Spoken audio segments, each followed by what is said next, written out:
नाज़रीन अस्सलामु अलैकुम रहमतुल्लाहि व बरकातुहू। डेक्कन मीडिया के उर्दू ख़बरनामे में आप तमाम का खैर मक़दम है। मैं हूँ इस्माइल रेहान। पेश खिदमत है सुर्ख़ियाँ। इसराइल और हमास का जंगबंदी से इत्तेफ़ाक़, इतवार से होगा अमल। गज़ा में जश्न, फ़िज़ा अल्लाहु अकबर के नारों से गूंज उठी। जंगबंदी मुआहदे के बाद नया दौर शुरू होगा। हमास रहनुमा डॉक्टर खलील अल-हैया। प्रवेश वर्मा के खिलाफ एफआईआर, केजरीवाल का तंज, नाअहल होने की पूरी कोशिश में मगर इलेक्शन कमीशन मानता ही नहीं। इसरो ने फिर रकम की तारीख, स्पेडेक्स मिशन के तहत 2 सैटेलाइटों की कामयाब डॉकिंग, वज़ीर आज़म ने दी मुबारकबाद। और अब खबरों की तफसील। कतर के वज़ीर आज़म शेख मोहम्मद बिन अब्दुर्रहमान बिन जासिम अस्सानी ने गज़ा में जंगबंदी से मुताल्लिक़ मुआहदे का बाकायदा ऐलान कर दिया। दोहा में प्रेस कॉन्फ्रेंस करते हुए कतरी वज़ीर आज़म ने कहा कि ये मुआहदा इसराइली कैदियों की रिहाई और गज़ा में इंसानी इमदाद की फराहमी में इजाफे का बाइस बनेगा। जंगबंदी के ऐलान के फ़ौरन बाद गज़ा की पट्टी खुशी की लहर दौड़ गई और हर तरफ अल्लाहु अकबर के नारों से फ़िज़ा गूंज उठी। अवाम ने मुज़ाहमत और उसके अफसानवी साबित कदमी की तारीफ की, जिसने काबिज़ दुश्मन को मुआहदे पर दस्तखत करने पर मजबूर किया। गज़ा के लोग अपनी ज़बरदस्त खुशी का इजहार करने के लिए सड़कों पर निकल आए, जिससे जंग के खात्मे, कब्ज़े को वापस लेने, गज़ा की पट्टी की तामीर नौ शुरू करने, इमदाद के दाखिले के लिए गुज़रगाहों को खोलने और ज़ख्मियों को बैरून जाने की इजाज़त देने की राह हमवार होगी। अमेरिका के नौमुंतखब सदर डोनाल्ड ट्रंप ने कहा है कि मशरिक़ वस्ता में मग़वियों की रिहाई पर मुआहदा तय पा गया है और इन्हें जल्द रिहा कर दिया जाएगा। इसराइल और हमास के दरमियान जंगबंदी के हवाले से सरकारी ऐलान का इंतजार है। ज़राए के मुताबिक हमास तंजीम मग़वियों को रिहा करेगी। इसराइल मरहलावार गज़ा से अपनी फ़ौजें हटाएगा।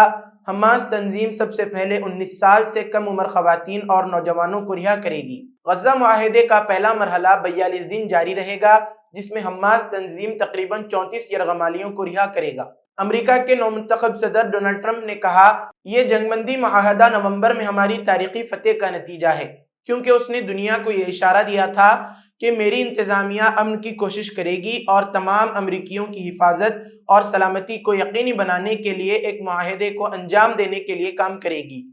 उनका मजीद कहना था कि इस मुआहदे के निफाज से मेरी कौमी सलामती की टीम मशरिक़ वस्ता के लिए खुसूसी एलची स्टीव वॉटकॉफ की कोशिशें इस बात को यकीनी बनाएंगी कि गज़ा दोबारा कभी दहशतगर्दों की महफूज पनाहगाह न बने। इसके साथ साथ इसराइल और हम अपने इत्तेहादियों के साथ मिलकर काम करते रहेंगे। हम इस जंगबंदी को मजीद आगे बढ़ाने के लिए काम कर रहे हैं। ये अमेरिका के मुस्तकबिल में एक संग मेल है। ये दुनिया में आने वाली अजीम चीज़ों की शुरुआत है। ट्रंप ने कहा कि हमने व्हाइट हाउस में रहते हुए भी बहुत कुछ किया है। जरा उन तमाम हैरत अंगेज चीज़ों का तसव्वुर करें जो उस वक्त रौनुमा होंगी जब वो व्हाइट हाउस वापस आ जाएंगे और उनकी इंतजामिया मुकम्मल तौर पर कायम हो जाएगी, ताकि रियासत-ए मुत्तहिदा अमेरिका बढ़े। कतर के नशरियाती इदारे अल जज़ीरा के मुताबिक इसराइली अफवाज गज़ा की पट्टी में अपने हमलों का सिलसिला जारी रखे हुए हैं, जिसके नतीजे में मुआहदे के ऐलान के बाद से इलाके में कम से कम 40 फ़लस्तीनी शहीद हो चुके हैं। गज़ा में हमास के रहनुमा डॉक्टर खलील अल-हैया ने कहा है कि जंगबंदी मुआहदे के बाद नया दौर शुरू होगा। अहले गज़ा ने वादा सच साबित किया। डॉक्टर खलील अल-हैया ने अपने एक बयान में कहा कि अहले गज़ा ने सब्र किया और तकालीफ बर्दाश्त की। वो सब कुछ झेला जो किसी और ने नहीं झेला। बीजेपी के उम्मीदवार प्रवेश वर्मा के खिलाफ इंतखाबी ज़ाब्ता अखलाक की खिलाफ वर्जी पर एफआईआर दर्ज की गई है। वो नई दिल्ली असेंबली हल्के से आम आदमी पार्टी के कौमी कन्वीनर और साबिक वज़ीर आला अरविंद केजरीवाल के मद्दे मुकाबिल इंतखाब लड़ रहे हैं। प्रवेश वर्मा पर एफआईआर के इंदराज के बाद अरविंद केजरीवाल मुसलसल उन पर निशाना लगा रहे हैं। उन्होंने समाजी राब्ते की वेबसाइट एक्स पर तंज करते हुए कहा, प्रवेश वर्मा नाअहल होने की पूरी कोशिश कर रहे हैं, लेकिन इलेक्शन कमीशन उनकी बात मानता ही नहीं। केजरीवाल ने एक और पोस्ट में कहा, दुनिया भर में लोग कह रहे हैं कि खुलेआम पैसा और सामान बांटा जा रहा है, लेकिन इलेक्शन कमीशन कह रहा है कि इन्हें कोई सबूत या गवाह नहीं मिल रहे। ख्याल रहे कि मंदरमार्ग थाने में प्रवेश वर्मा के खिलाफ एफआईआर दर्ज करने का हुक्म रिटर्निंग अफसर ने दिया था। उन पर इल्जाम है कि उन्होंने वाल्मीकि मंदिर के इहाते में वोटरों को जूते तकसीम किए, जिसकी वीडियो भी वायरल हो चुकी है। عام آدمی پارٹی نے مسلسل پرویش ورما پر الزام لگایا ہے کہ وہ نقد رقم، جوتے، کمبل اور ساڑیاں تقسیم کر کے ووٹروں کو متاثر کر رہے ہیں۔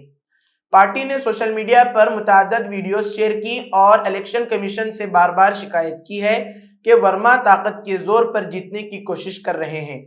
الیکشن کمیشن کے رویے پر سوال اٹھاتے ہوئے کیجریوال نے انتخابی ضابطوں پر عمل درآمد میں غیر جانبداری کا مطالبہ کیا ہے۔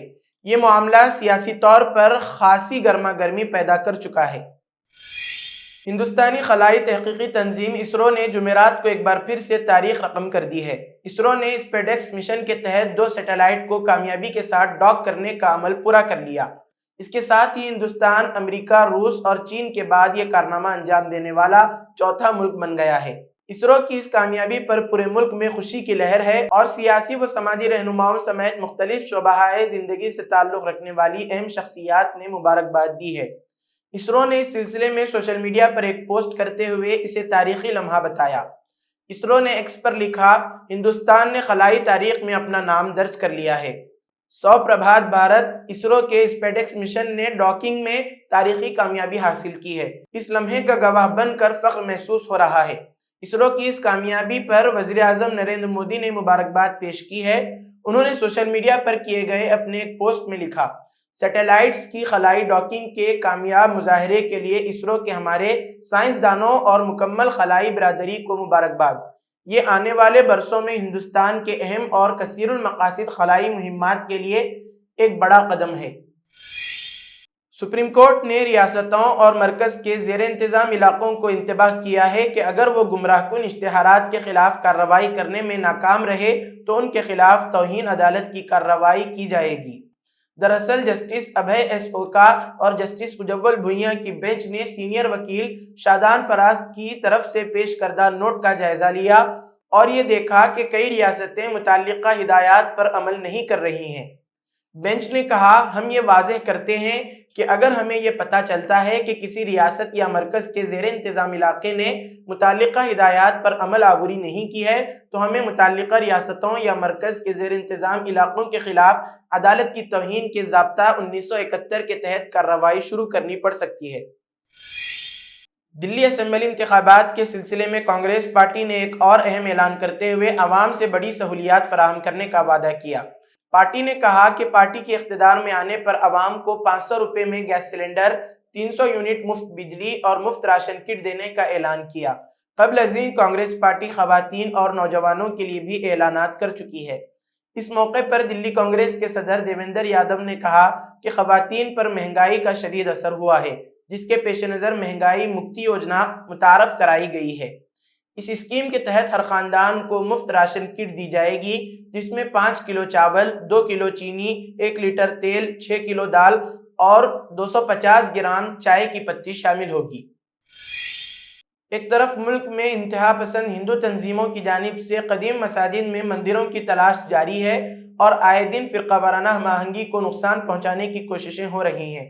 ایسے ماحول میں پنجاب کے سکھ برادران نے مذہبی ہم آہنگی کی ایک عدیم المثال قائم کرتے ہوئے فرقہ وارانہ ہم آہنگی اور سخاوت کے جذبے کا مظاہرہ کیا ہے۔ رپورٹ کے مطابق پنجاب کے ضلع مالیر کوٹلا میں ایک سکھ خاندان نے مسجد کی تعمیر کے لیے مقامی مسلم کمیونٹی کو زمین عطیہ کی ہے۔ عمرپورہ گاؤں کے سابق سرپنچ سکھچندر سنگھ نونی اور ان کے بھائی اویندر سنگھ نے مسجد کے لیے 5.5 بسواس زمین عطیہ کی، جیسا کہ دی انڈین ایکسپریس نے رپورٹ کیا۔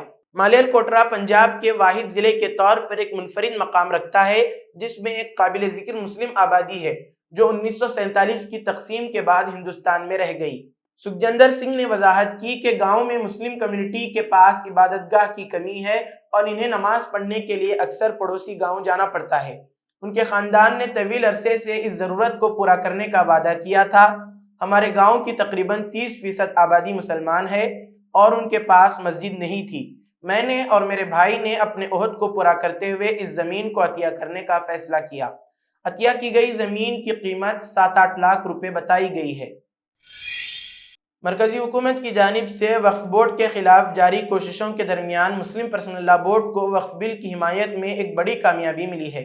बोर्ड मरकजी हुकूमत के वक्फ तरमीमी बिल के खिलाफ एक मुहिम के तौर पर दीगर तबकात और बिरादरियों की हिमायत हासिल करने की कोशिशों में मसरूफ़ है, जहां अपोजिशन जमात के अरकान पार्लियामेंट और वज़राए आला से मुलाकात करके मरकजी मौक़िफ़ के खिलाफ रास्ता हमवार कर रहा है। वहीं दलित, आदिवासी और कबायली तंजीमों से भी मुलाकात का सिलसिला जारी है। गुज़िश्ता दिनों दलित, कबाइल और पसमानदा तबकात की सरकर्दा तंजीम भारतीय विकास परिषद के सरबराहों ने all India Muslim personal law board के जिम्मेदारान के साथ एक मीटिंग में यकीन दिलाया कि वो मरकजी हुकूमत की जानिब से लाए जा रहे वक्फ तरमीमी बिल की मुखालफत करेंगे। उन्होंने इस बात का यकीन दिलाया कि वो मरकजी हुकूमत के जरिए पेश करदा वक्फ तरमीमी बिल को इंतहाई खतरनाक, वक्फ अमलाक को तबाह करने वाला और इन्हें हड़पने की एक मजमूम साजिश समझते हैं और उसको रोकने के लिए हर मुमकिन जिद्दोजहद करेंगे। मुंबई में दोनों तंजीमों के जिम्मेदारान ने इस पर इत्तेफाक किया कि मुल्क जिन हालात से गुजर रहा है, जिसमें एक तरफ मुल्क के दस्तूर को ख़त्म करने या इसे गैर मुअस्सिर बनाने की कोशिश की जा रही है, तो वहीं दूसरी तरफ समाज के कमज़ोर, महरूम व मज़लूम तबकात और अक़लियतों के बुनियादी हुकूक़ को पामाल किया जा रहा है। जो अनासिर बरसरे इख्तिदार हैं, इन्हें शहरियों के बुनियादी और अहम मसाइल से कोई दिलचस्पी नहीं है, बल्कि वो मुल्क में मुसलमानों के खिलाफ नफरत का माहौल पैदा करने और हिंदुओं को इकट्ठा करके हुकूमत और समाज पर अपनी बालादस्ती कायम करना चाहते हैं, ताकि मनुस्मृति पर मबनी हिंदू राष्ट्र कायम किया जा सके, जिसके लिए वो झूठ, किज़्ब व इफ्तिरा पर मबनी मन घड़त कहानियों और किस्सों को फैलाकर समाज को दो हिस्सों में फाड़ कर अपना उल्लू सीधा कर रहे हैं। इसी के साथ आज की खबरों का इख्तिताम होता है। कल फिर होगी मुलाकात नई खबरों के साथ। दीजिए इजाज़त। अल्लाह हाफिज़।